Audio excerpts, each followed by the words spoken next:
बाबूजी बाबूजी कह। हमारा गीत गाओ बा तनी पैसा चाही।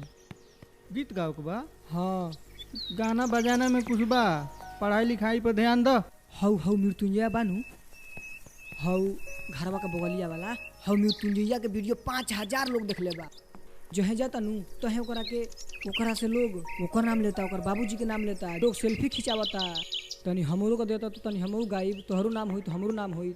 इतना बड़ दुनिया में 5000 लोग देखल त का भइल? पढ़ाई लिखाई पर ध्यान द। घरे चल, हम आवत हैं। चल। केतना कही मोरे भाई ई दिलासा ना रहे, कुछ ऐसन मिली ई आशा ना रहे। बाबू गैया के छाटी डाल द, हम दूध दे के आवत हैं। ए बाबूजी आ छटिया तू डाल दो, आधा दूध हम दे के आओ तनी। अच्छा ठीक बा।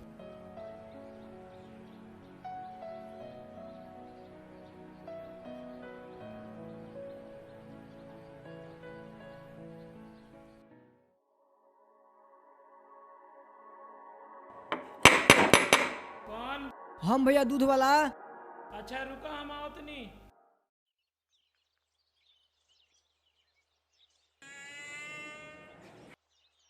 भैया एक मिनट सुनी ना, तनी पैसा देती आ तनी कुछ एडवांस दे देती, ऐसे कि हमारा बाबूजी के बड़ी सीरियस तबीयत खराब बा, बाहर ले जाएगा। अच्छा रुको।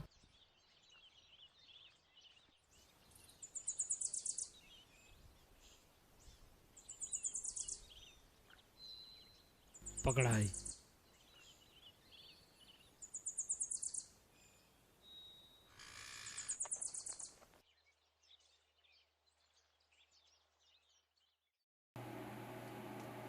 आइए ब्यास, रेडी है ना?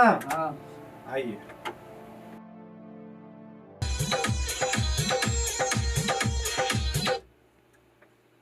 भैया प्रणाम। भैया हमको भी गवा देते हैं। हो जाएगा। तो गवा दीजिए भैया।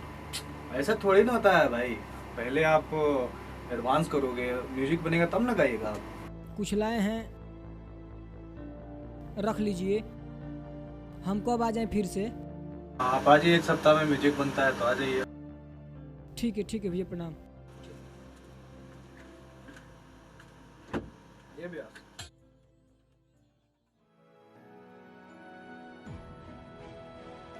बाबू कुछ पैसा दे दी। ए जी कल ये तो लोग लड़का के पैसा देहनी हम। हमके तो कुछ पते नहीं बा, हमार तबीयत खराब बा, हमरा बाहर जाए के रहल दवाई करावे। अच्छा तो रुआ अपना लड़का से पूछ ली, हम तो पैसा देले बानी। अच्छा ठीक बा, हम पूछ ले। अरे केतना बताई सखी, केतना बताई सखी, तोर भाई बिगड़ गइल बा। है देखले बा जब से हमरा के पीछे ही पड़ गइल बा, देखले बा जब से हमरा के। बाबूजी। हाँ बाबू। काहे खोखतड़े इतना हो? बाबू हमार तबीयत खराब हो जाता। का भइल बा? गई रहनी वहाँ दूध के पैसा के पता लागल, पैसा तू ले आइल बड़ा। पैसा का भइल? बाबूजी ऊ पैसा उठा के हम गाना गा गए। ऊ गाना बजाना में का रखल बा?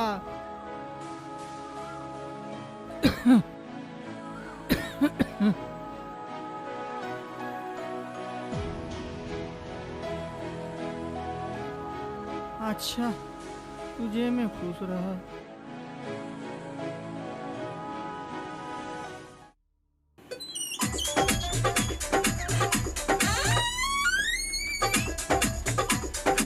भैया प्रणाम। अरे यार तुम 7 दिन बाद तुमको बोला थे, अभी आ गए 2 दिन में।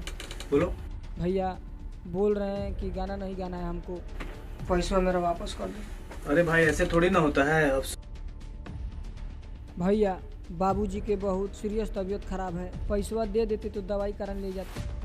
भैया दे दीजिए पैसों, कौन उपाय करें? बाबू कोई उपाय नहीं है, बस यही उपाय है कि 7 दिन बाद आओ, जब मैं बुलाऊं कॉल करूं तुम आओ और काम करो अपना और चले जाओ, ठीक है?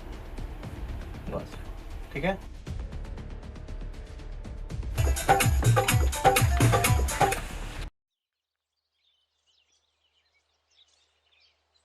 बाबूजी, बाबूजी, देख भाई इतना सवेर हो गइल हो, ये बरला सुतल बड़ा तू, रोज हमके जगावेला हैं? उठबा बाबूजी, उठबा, तनी भैंसिया दुहा जाओ। बाबूजी, बाबूजी, बाबूजी, बाबूजी, बाबूजी, बाबूजी, बाबूजी, बाबूजी, तारा का भेल बाबूजी? बाबूजी कुछ बोली ना बाबूजी, हमरा के छोड़ के नहीं के जा सकत बाबूजी। राहुल कसुरवार बानी हम बाबूजी, और स्टूडियो में पैसा ना देल रहती तो राहुल इलाज भइल रहित बाबूजी। बाबूजी, बाबूजी, हमार बाबू